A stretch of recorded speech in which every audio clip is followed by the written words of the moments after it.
ജീവിതം പരീക്ഷയെന്ന നേരറിഞ്ഞു പുഞ്ചിരിച്ച് ഉള്ളിൽ ആശിച്ചൊരുന്നമെത്തണം.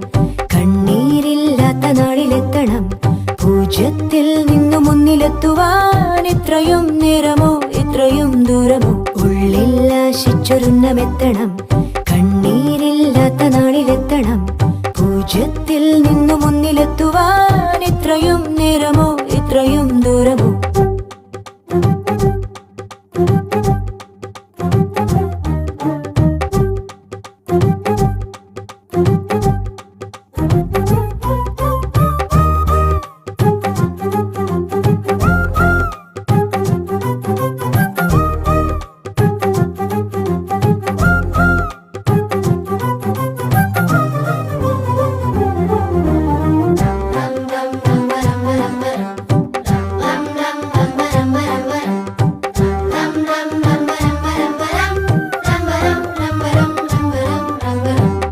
ചുവടിടറി വീഴാതൊന്നി ഗണിതമലയേറിപ്പോകാൻ ദുരിത വഴി താണ്ടും സൂത്രം ചെറുകുളികയായി കയ്യിലേകുമോ? അളവുകളിലാണ്